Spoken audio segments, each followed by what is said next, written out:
like I said, we've got quite a bit to cover today, and I told you yesterday at the end of class, we really covered enough that you can do almost all of the problems on the assignment. I mean, the first 5 or 6 problems, I think there are only maybe 10 or 11 on there altogether. Some of them toward the end get pretty theoretical. They are very easy, some of them, based on what we're going to do today, but we've got to get through this. Now, a lot of thinking, a lot of focus, but basically this comes down to slicing up little rectangular slices, computing their areas, and then adding them up. Okay? We're just going to talk about ways that we can formalize that and make that much more efficient and much, much more powerful. And it really is pretty amazing, some of the things we're going to do today. But I mentioned yesterday that if you don't know or don't remember sigma notation very well, it might be really good for you to look at your 1050 material.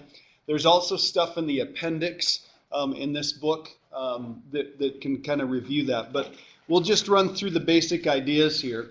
Remember, what we were doing in each case is we were taking a function height, okay, the height of each one of these rectangles, and multiplying it by the width. So what we're really interested in is taking each one of those little areas and adding them up, and we're going to do that using sigma notation. So this thing right here, as ugly as it looks, that right there is the height, and that right there is the width. So this arrow goes to the height. This one really should stop right here and say that's the width. So this little thing right here, this little formula is called a summand. Okay, it's the formula that tells us what are the terms that we're adding up here. Okay, in this case, we're adding up areas. Okay, this is an index right here. It will usually be an I or a J or a K. This particular book, okay, I forgot to write this down here, it didn't show up. This particular book prefers I. It doesn't really matter what you use for that. But we're going to start at this number right here, and we're going to go till the index tells us to stop at this number right there. And again, this Greek symbol right here is the Greek letter sigma. It's a Greek letter capital S, and that stands for sum. Okay? So if you need some reviews of those things and knowing how sigma notation works, I would look this up. We're going to go through some basics here because you're going to use this not only in this class, but you're going to use it in 1220. Okay, so it would be a good idea to kind of familiarize ourselves with this again. First of all, there are two basic types of series. Okay, again, just a bunch of terms that we're adding up. We have what we call a finite series, and you can tell this is finite series because it starts when we plug a 1 into the formula and it stops when we plug in a 5. We've got a starting and a stopping point, so there's a finite number of terms. In this case, 5. The summand in this case is I squared. So that's going to be 1 squared when we plug in a 1, 2 squared when we plug in a 2. We stop when we plug in a 5. Okay? That's a finite series because that's a finite number of terms. This is an infinite series. Notice that the index, you can start it wherever you want. On this particular one, they chose to start it at I equals 0. Okay? We're going to stop when we get to infinity. So theoretically, we're never going to stop. These terms are just going to continue to add and add and add and add. The summand is 2 to the I, okay? Not the imaginary number I, but the index I. So we start by plugging in a 0 here, then plug in a 1, then a 2, and we usually use plus ... to just indicate that we're continuing on forever. Okay, now if there were a bunch of terms and then we stopped, we'd put a term on the end of this, whatever we get when we plug in the last one. But this goes on forever. That's why we have the ... at the end. Okay. This is sigma notation on this side. This is called expanded form over here. So when we actually write out what the terms are, we call that expanded form. Okay?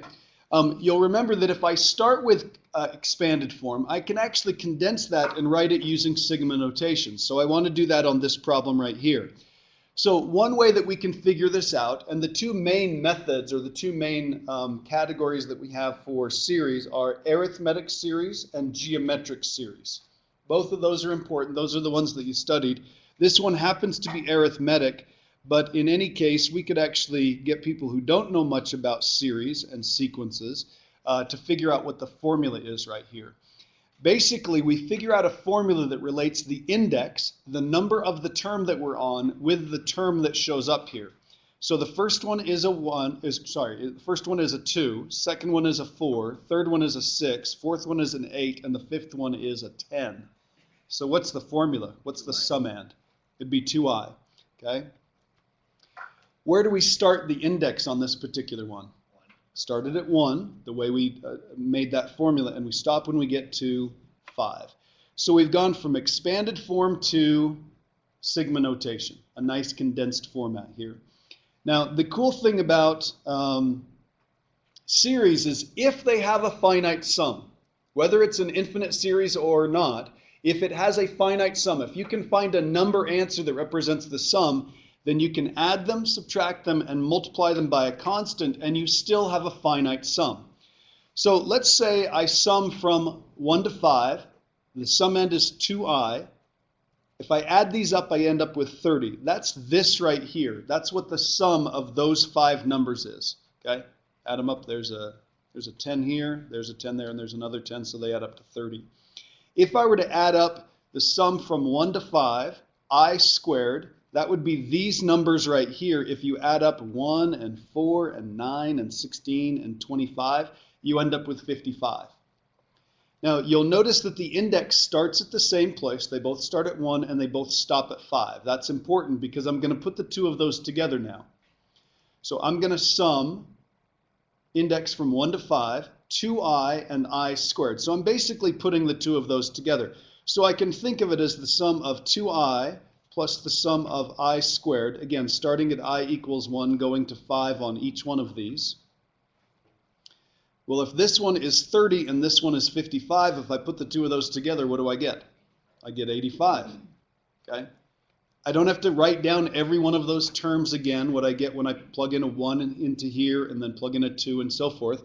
I can rely on the sum of those two individual pieces, okay? What if I multiplied that I squared one, this one right here, multiplied that by 3? Every term gets multiplied by 3, so it's kind of like the constant multiple rule we learned for limits and derivatives and all that sort of stuff. So if I slid that out front here, I know this sum is 55, and then I just multiply it by 3, I end up with 165. So they've got these really cool properties, and you could check each one of these by plugging in the numbers, but these are right. And they also have some cool properties if we go through and figure out a couple fairly simple formulas, and some of these might ring a bell.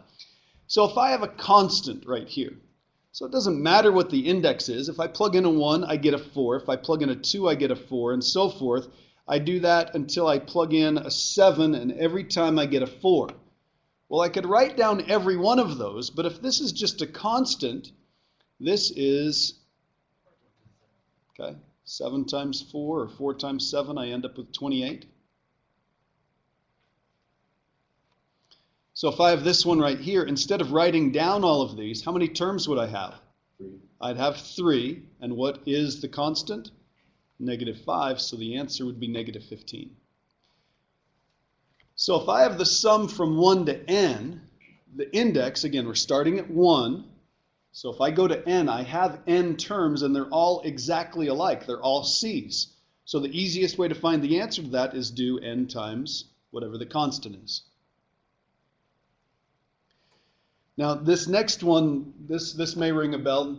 When students are introduced to series, they're often told this story. This formula was invented by Carl Friedrich Gauss when he was, it varies, 8 years old, 12 years old, something like that. He was a pretty young kid when he figured this out. Teacher was angry with the classroom at the time, and this is several hundred years ago, and said, you know, to keep you guys quiet, add up the first 1,000 digits, okay? First 1,000 integers. So everybody else gets out their slate and starts adding 1 plus 2 plus 3 plus 4 and so forth. He does this. He writes down the list like this,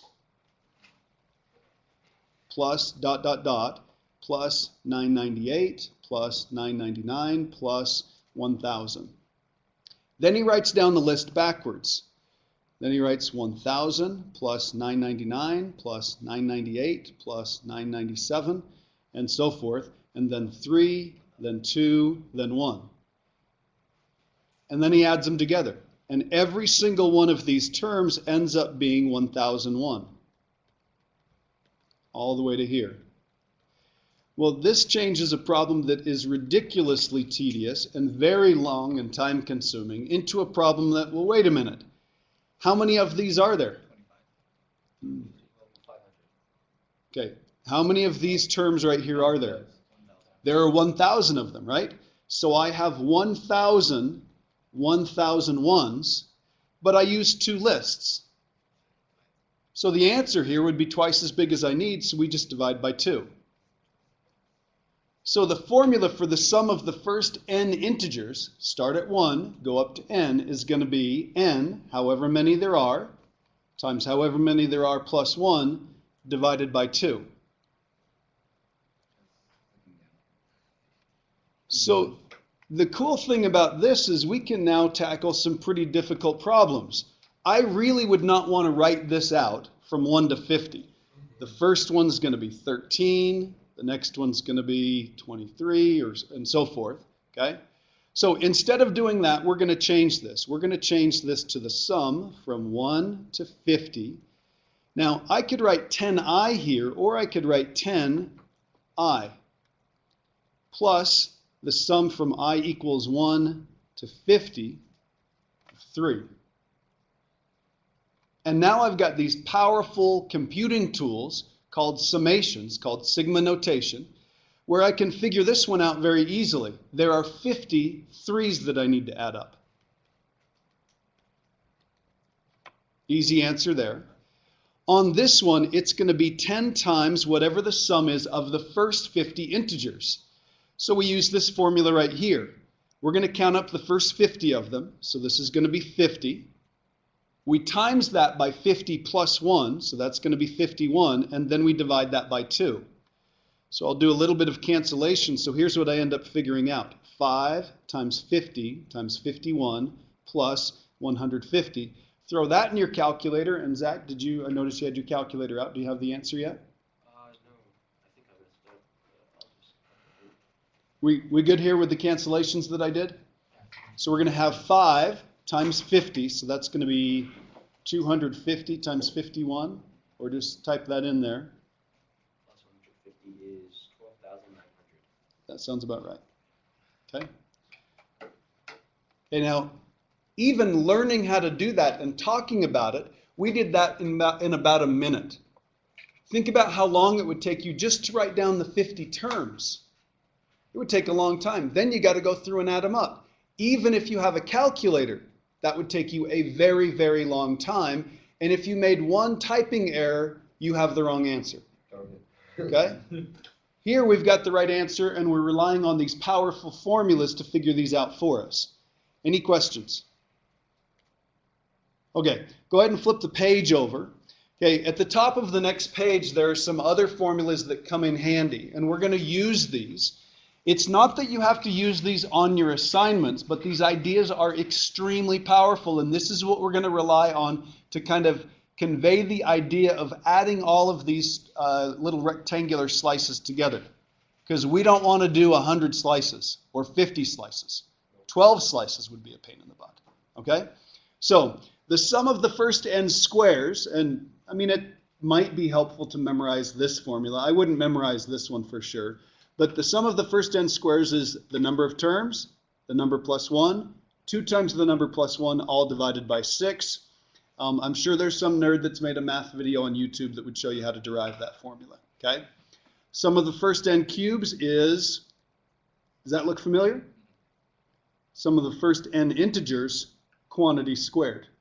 Okay? So it's that formula that we had right there, squared. So pretty cool that it works out that way.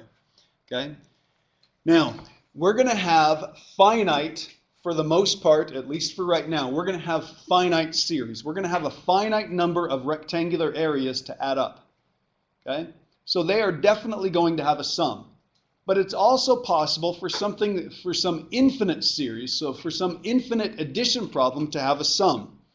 So you've probably been shown this before. If I plug in a 1, I get 1/2. Plug in a 2, I get 1/4. Plug in a 3, I get 1/8, and so forth. Even if that goes on forever, that's an infinite geometric series with a ratio that's less than 1 in absolute value. It has a sum, and in fact, this adds up to 1. You use infinite geometric series all the time in 1220, okay? This one is also geometric. It's also infinite, but this one looks a little bit different. This is 3/2, then it's 9/4, then it's 27/8, and so forth, and it continues on forever, just like the other one continued on forever. But this one, there is no sum because it continues to get larger and larger and larger. These terms continue to get smaller. In fact, they approach zero. They approach zero fast enough that we can actually say what the answer is. We effectively stop adding anything, and we can say there's a limit to what we get when we add these up. Okay? Now, we don't have time to talk about all that, but those are ideas that you would have gone over in 1050. Okay? So now we're going to come here and we're going to kind of formalize this summing process for these rectangular slices just a little bit more. Okay? This is going to look a little bit bizarre. All we're doing today is I'm convincing you that these methods work. Okay? Copy down the work. Think about it. If you have to watch the video again and think about it some more, please do, because these are very powerful ideas that are going to connect differential calculus with integral calculus. Very convincing ideas that say, you know what? I can do more than just approximate this weird area underneath the curve. I can tell you exactly what the answer is. Okay? So we're just a little bit more formalization. So here's example number 10. It says estimate the area between the curve f of x equals x squared, that shape we were dealing with yesterday, and the x-axis, the horizontal axis, on the interval from 0 to 3 by partitioning the interval into 3 equal subintervals. Use subscripts to distinguish the evaluation point of each subinterval. Write the sums using sigma notation. Use a left, right, and midpoint. Okay? So we're just going to kind of reconfirm what we were talking about before. We're going to use x sub I to represent the point at which we'll evaluate the height of the function. So that's going to be our evaluation point. Maybe left end point, maybe right end point, maybe midpoint. Okay? So let's identify a couple of things here. First of all, we've got to remember if we're going to do a regular partition, it's going to be b minus a over the number of subintervals. Okay, so let's figure out what a and b and n are. There's a, there's b, and we're using 3 equal subintervals, so that would be n equals 3. So that means delta x on this problem, 3 minus 0 over 3, so that means delta x is 1.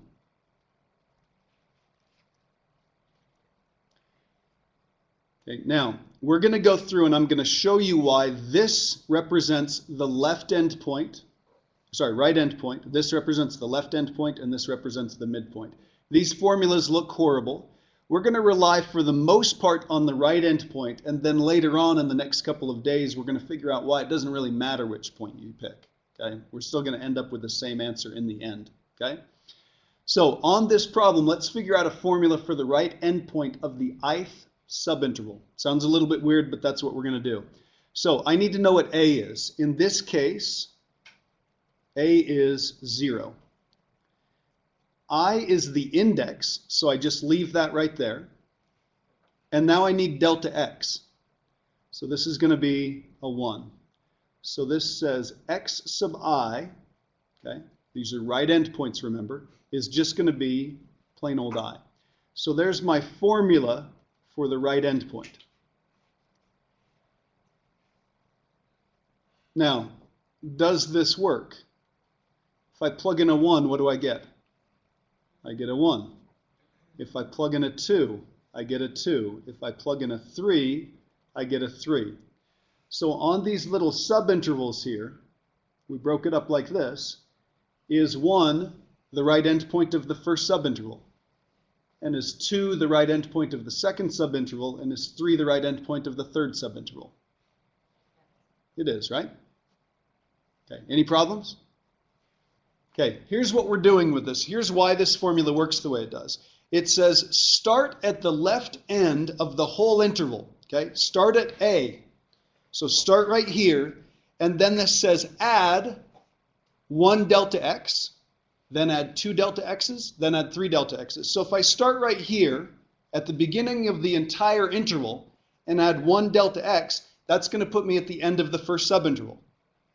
If I start at 0, plug in a 2, and I go 2 delta x's, that's going to be 1, 2. That's going to put me at the end of the second subinterval. Does that make sense? Okay. So it produces the right endpoints of each subinterval. Everybody good with that? Okay, let's do the left endpoint. It's going to start at 0. So x sub I is going to be 0 plus, and then it's I, the index minus 1, times delta x. And delta x in this case is 1. So that means x sub I for the left endpoint, if I want to compute the left endpoint, is going to be I minus 1. So let's compute the left endpoint for the first subinterval. Plug in a 1, subtract 1. Is that the correct left endpoint? Yep. Yes, it is. Let's find x sub 2. Left endpoint of the second subinterval. Plug in a 2, minus 1, 1. And this is going to be 3 minus 1. That's going to be a 2. So on the second subinterval, the left endpoint is 1. And on the third subinterval, left endpoint is 2. So does it produce the right left endpoints for each of the 3 subintervals? It does. Here's why. Start at the left endpoint of the entire interval. Start at 0. This says, let me write it this way, a plus I delta x minus delta x. This says go forward that many delta x's and then back up 1 delta x. So we're basically going forward a delta x to get to the right endpoint, jump backward 1 delta x to get to the left endpoint.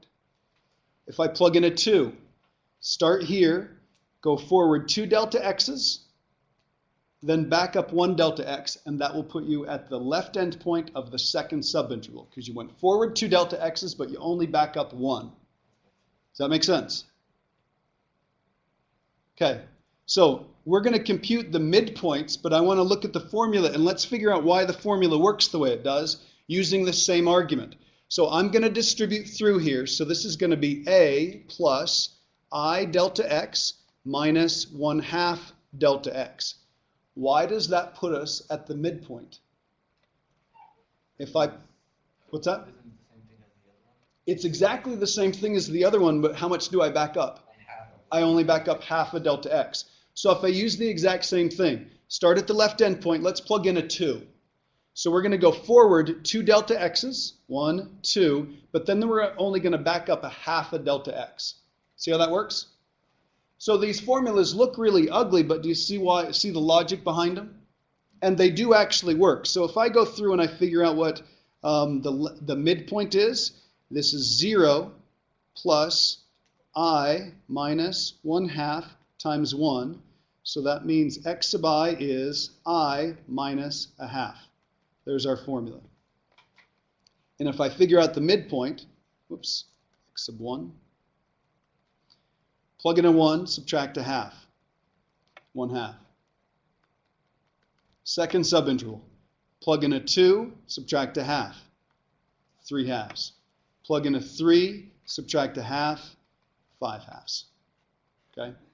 So spot on, it works, doesn't it? Okay, any questions? Okay, so here's what we're going to do. We're going to go through and we're going to figure out every height of each rectangle times its width, and we're going to do this for the 3 of them, okay? So we're just going to double check and make sure that this actually works. So if I were to go through and I were to sum from I equals 1 to 3, and let me change colors, so I'm going to do a right endpoint. So we're going to do an R3. I equals 1 to 3. Now, I need the function. The function is to square whatever the evaluation point is. And if I do a left endpoint, the left endpoint is I. And then I times it by, remember, this is a height, and then I times it by the width. What's the width? Are you doing the right endpoint? You said left. Yeah, right endpoint's right here. Oh, you said left. Oh, did I say left? I'm sorry. I meant right. Okay? So there's the right endpoint, I. Square that. Squaring would be the height of the function there. And then the width is delta x, so that's going to be a 1. So I get the sum from I equals 1 to 3 of I squared. So plug in a 1. 1. Plug in a 2. 4. Plug in a 3. 9. What do we get? 14. Have we seen that before? We did that yesterday, right? Okay, let's do L3 using this sigma notation. That's going to be from 1 to 3 because we've got 3 little rectangles. The evaluation point is I minus 1 quantity squared. There's the left endpoint, times it by 1.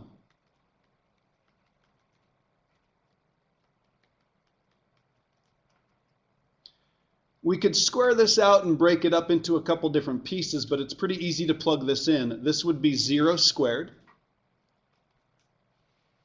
Plug in a 2, that would be 1. Plug in a 3, that would be 4. So we end up with 5. Saw that one before also. So if I do an M3, I'm just going to set this one up, and then if you wanted to check it yourself, you could. Sum from 1 to 3. This is a little bit uglier because this is going to be I minus a half quantity squared times 1.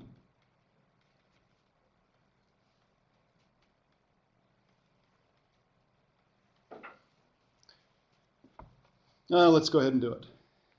Plug in a 1, 1/4. Plug in a 2. There's our evaluation point. This would be 9/4. Plug in a 3. This would be 5/2. Square that. That's going to be 25/4. So if we add all those together, there's our 35/4 that we got before. Relying on formulas here. Relying on formulas to produce the same answers that yesterday we had to draw pictures and figure out for each one. How wide is each rectangle? How tall is each rectangle? Compute each area separately. Okay? Any questions? Ben? Are we squaring it because that's what our f of x was? Yes, because that's the f of x. Because notice what I've got here. I've got f of x sub I times delta x. And that's exactly what we have up here. Oh, right. Height times the width. Okay, and I'm going to say that about 1,000,000 times, height times the width, because that's going to come up over and over and over again. Okay, so here's the cool part about this. Okay, this seems very tedious, but think about the power behind sigma notation. If I could figure out these problems really quickly and add up 50 of those things that quickly, what if I change this and come down here and say, you know what? Three rectangles isn't enough. 3 equal subintervals isn't good enough. I want a better approximation. Okay? You have to answer to a boss who's very nitpicky and wants some accuracy. That's not good enough. I know it's a decent estimate. I want something better. So let's do this. Let's set up the same thing for 12 subintervals. So we'll compute delta x. 3 minus 0 divided by 12. That means delta x is 1/4. Okay, let's do a right endpoint because right endpoints are a lot easier. Right endpoints are, the formula's right here, left endpoint of the whole subinterval I times delta x. So x sub I, if we do the right endpoint, okay, is going to be 0 plus I times delta x. So x sub I in this case is going to be I over 4. With me there? So if I want to do an R12, take a look at the format here. Sum from I equals 1 to 12.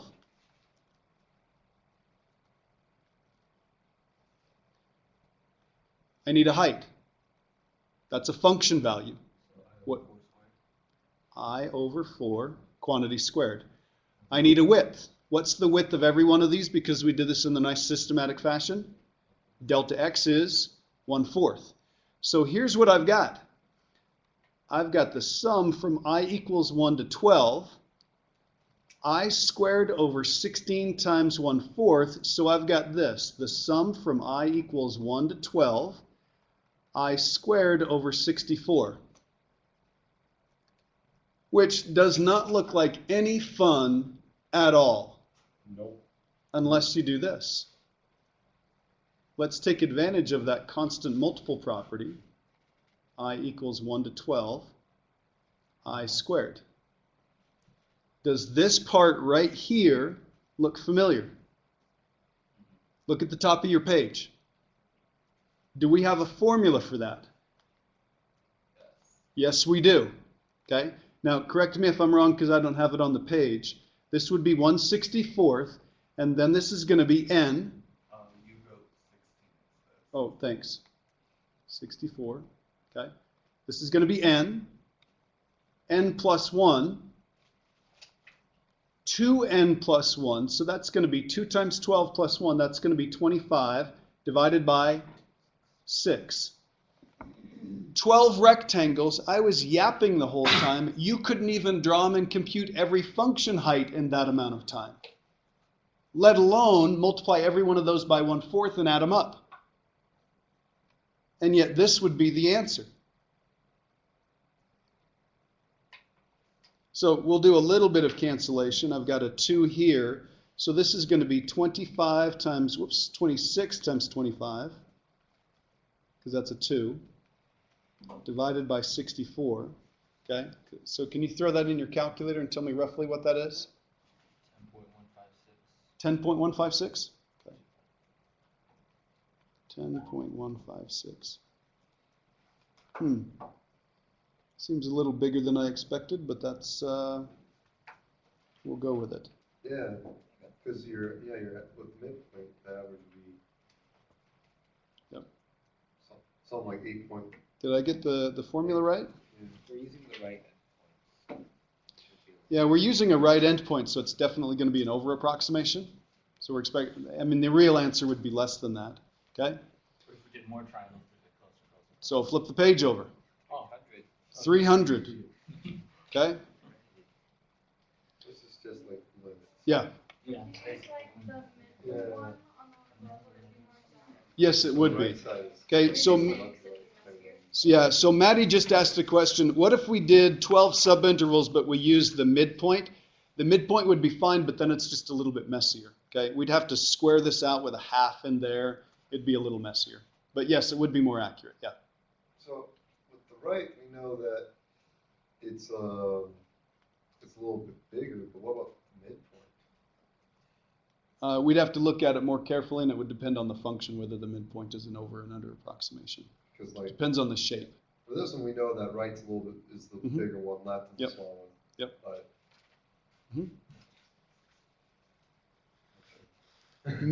But again, if you want to make it more accurate, you've got to do more work. Mhm. Okay. In the case of the midpoint, you've got a more complicated function to plug in right here. Yeah. Okay. So let's do this for 300 rectangles. Let's just compute what delta x is. So it would be 3 minus 0 over 300. So that would be 1/100th. Let's compute a right end point. So that's going to be x sub I is equal to, start at the left point of the entire subinterval, a, plus I times delta x, which is going to be 1/100th. So this is going to be I over 100. So R300 would be, sigma notation, I equals 1 to 300. We're going to add up those 300 rectangles. I need a height and I need a width for each one of those rectangles. I'm going to compute the height by plugging it into the squaring function. So this is going to be I over 100. And then each one of them has exactly the same width of 1/100th. Any questions there?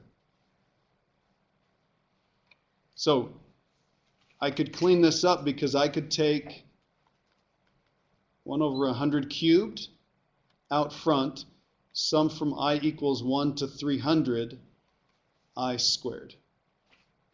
And then I've got a formula that would figure that out for us, right? Okay, any questions? I don't want to finish that. I mean, we could throw it into that formula and get an answer, right? It's definitely going to be an over approximation on this particular function because this is always increasing. And we're, pardon me, we're always picking right endpoints. Okay?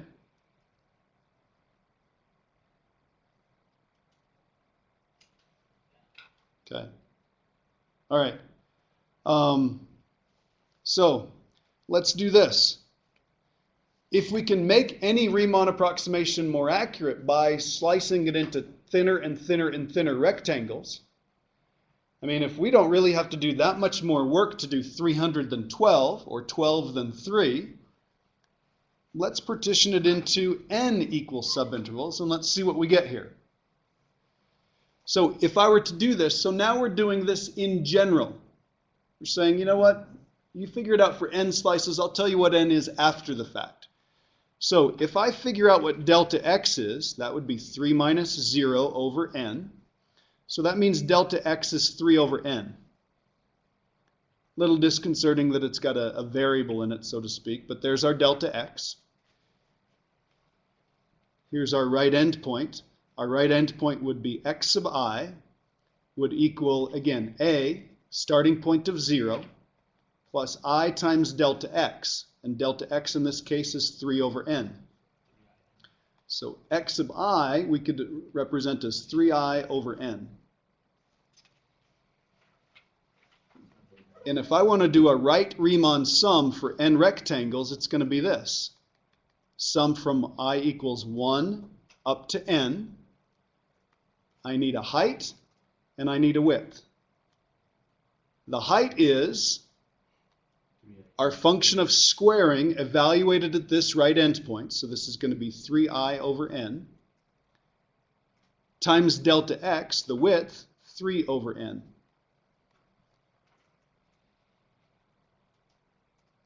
Any questions? Okay, so let's see what we get here. This is going to be the sum from I equals 1 to n. This is 9i squared over n squared times 3 over n. Clean this up just a little bit more. I equals 1 to n. 27i squared over n cubed. Are we good with that? Now, take a good look at this. Just like with limits, what's the only thing that's changing in the sum? What do we treat as kind of like a variable? I. So the 27 and the n cubed, that's just a number. They would tell us what n is, so we can treat that like a constant. So this is going to be 27 over n cubed. Sum I equals 1 to n I squared. And does that look familiar? Okay, now you do have to flip the page over, but this is the same one that we were talking about just a second ago. It's this one right here. So let me slide this down here, and let's write down what we've got. I've got 27 over n cubed, and then I've got a formula for the sum of the first n squares. So this is going to be n plus 1, and then this is 2n plus 1, all over 6. So I can clean this up just a little bit. I can cancel, let's see, I can cancel this with this.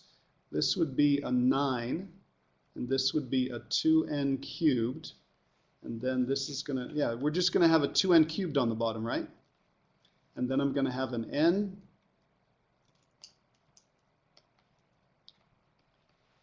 plus 1, and a 2n plus 1. Can you cancel out 1n? Oh, you can, yeah, very good. Yeah, thanks. So I get 9n plus 1, 2n plus 1, that's great, over 2n squared.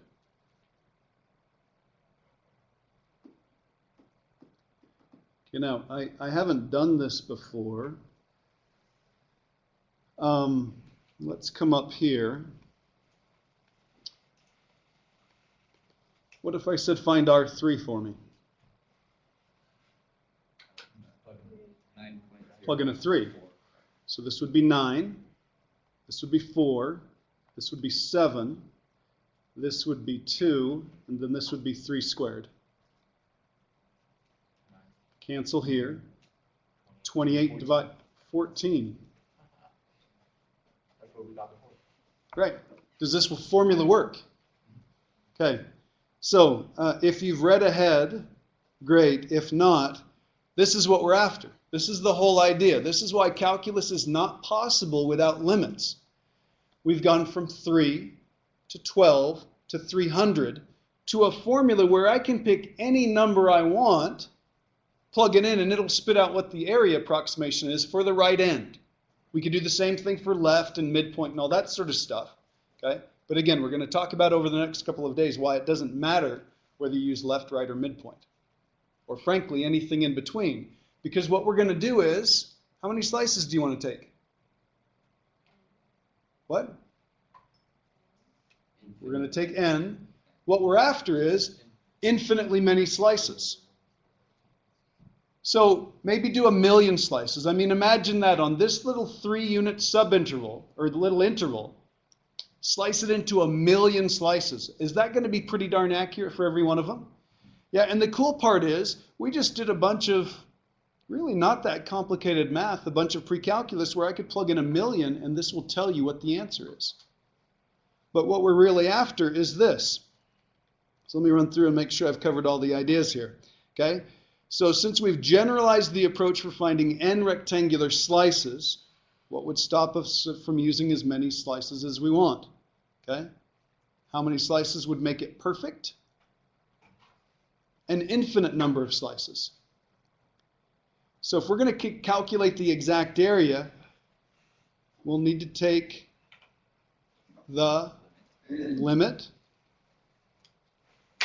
of this rectangular slicing or summing process as n approaches infinity. So this problem, if you read this, same function, same interval, partition it into equal subintervals, follow the outlined method up above, and take the limit as n approaches infinity. Is there any need for us to do all of this work again? Nope. What we're after is the limit as n approaches infinity of 9n plus 1, 2n plus 1 over 2n squared. That's what we're after. We're after the limit as n approaches infinity because that's the number of little slices I'm taking. And the cool part about this is, let me draw an arrow here. This is going to be, let's see if I multiply these together. This is 2n squared. This is going to be plus 3n, correct me if I'm wrong, and then plus 1 over 2n squared. Did I get that right? That's a constant, so this is going to be 9/2, and then I'm going to take the limit as, used to x, n approaches infinity, 2n squared plus 3n plus 1 over 2n squared. Oh, yeah, right. So we got that. Good. Thank you. Okay, didn't we do limits like this in chapter? 4. We did, and we also did them in chapter 2. Nice behaving polynomial function on the top, nice behaving polynomial function on the top. Which is the most dominant term? This one and this one. So what's the limit going to be? 2. 2. Leading coefficient over leading coefficient. We can divide the top and bottom by the highest power in the denominator, divide everything by n squared to show what it is. But remember from pre-calculus, if they are the same degree, you just take the leading coefficient over the leading coefficient. So this is going to be a 2 times 9/2, so the answer is 9. Not approximately 9, exactly 9. So if you've got the squaring function and you want to find the area between 0 and 3, that area is equal to 9, exactly equal to 9. Okay? Any questions? Okay, now, there are no problems that ask you to do that whole process all at once. There are problems where they ask you to slice it up and add them up, maybe 4 rectangles, maybe 8 or something like that, and those aren't bad. There are some that ask you to set it up. So like this next one right here.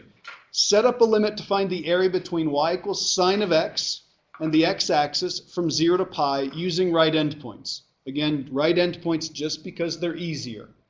So same process. Delta x, other way around, pi minus 0. How many? N. So that means delta x is pi over n. Are we gonna do right? Yep, right endpoint. It's a plus I times delta x. So in this case, it's 0 plus I times pi over n. So in this case, our right endpoint is pi I over n. So our sum is going to be from I equals 1 to n. Every one of these is set up exactly the same. I've got to have a height and I've got to have a width. How do I figure out how tall the function is at the evaluation point? Sine of x sub I. So this is going to be the sine of pi I over n. What's the width? Pi over n. And I want to find the exact answer, so I'd slap a limit as n approaches infinity in front of that. And that right there is our answer. So luckily, because we don't have any summation formulas for sine pi over n, okay, you just have to set it up. But because this was set up in the exact same fashion, wouldn't this produce the exact answer? I don't really want to find the limit, but the idea is sound, isn't it? Okay, so the textbook calls this definition 2. So it says the area is the limit as n approaches infinity of these rectangular approximations. And in here, this means Riemann sum, okay, not right, okay? So again, it's going to be the limit of that first rectangle, height, width. Second rectangle, height, width. Nth rectangle, height and width right here, okay? So I've got just a couple minutes left. Here's what I'm going to do. I'm going to show you problem 11 or example 11. I'm going to see if I can do 22. If not, I think I'll record a video and you can watch that over the weekend. It's not going to take very long. Yeah? So because we're approaching infinity, do we just need to memorize one of them? Since we obviously aren't going to need the right, left, or midpoint. You don't even need to memorize them. Okay. I'd give them to them if I wanted you to use them. But yeah, I mean, if you were going to use in practice, we don't use on most of the problems you're going to do, you're going to take the interval, you're going to look at it, and you're going to slice it up, and you're going to figure out what they are. Okay. You can't figure out more complicated ones, and you can't find these limits without knowing, how to produce a formula for the right, left, and midpoint. Okay. But yeah, you're exactly right. You could just know one of them, because it doesn't matter. We're going to take the limit anyway. Okay. You're exactly right. Okay. Any questions there? Okay. So let's take a look at this one right here. It's this function on the interval from 5 to 9. So exact same process. Delta x. 9 minus 5 over n, 4 over n. I'll go ahead and do right endpoint just for the ease of it. 5 plus I times delta x.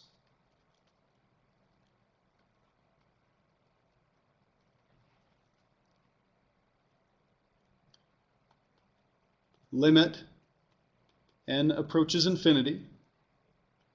Sum from I equals 1 to,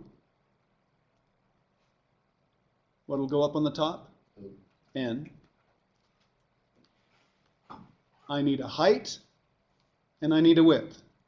Got to have a height here, got to have a width here. Width is a piece of cake, 4 over n. Subinterval was 4 units long. I divided it into n equal subintervals. Function, I should have left myself more space. Function is going to be square root of 5 plus 4i over n plus 5 plus 4i over n quantity squared. Hopefully that's not too messy. I'll clean that up just a little bit. There's our height. And there's our 4 over n for our width.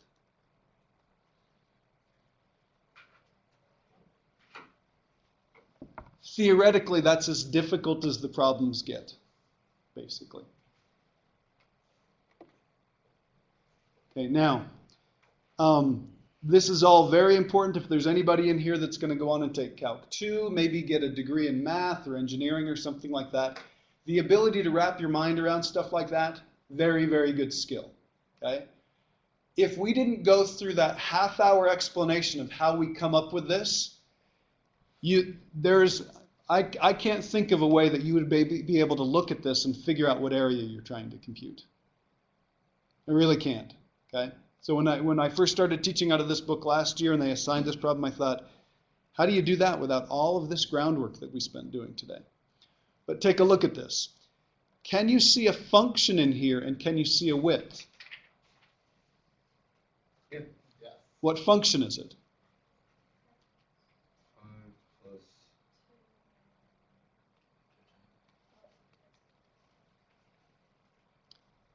Ben? Is it 5 plus 2i? Okay, that's what we're plugging into the function. I to the 10th, or x. It's x to the 10th. The function is x to the 10th. Okay? Can you tell me how wide each one of the little subintervals is? 2n. Okay? So this one they did height here and width here. Okay? Now, can you tell me how long the subinterval is? Or sorry, how long the entire interval is? No, we can't. Okay, there's width, here's width. Look at what they have in common. How long was this one? It was 4 because we went from 5 to 9, right? So how long is this one? 2 units long. Okay, now take a look at where we're evaluating this one and take a look at where we're evaluating this one. Where did this one start? Started at 5 and went how many units? To 2. 5 to 7. Okay? So what we're talking about is we're talking about the function x to the 10th, and we're finding this area right here. We're finding the area between 5 and 7. Take a good look at that, spend some time thinking about it, and see why that would be the case. Okay? Now, tell you what, I don't think I'll make a video for this, but we can talk about this sometime if you have a question. This is actually on your assignment. Spend some time thinking about it. It is an odd problem, so you could look at what it is. But I think we've really covered all of the theory behind what we're doing, as well as set you up so you can do ones where, can you make 4 rectangles and add them up? That's most of what this section is, okay? All right.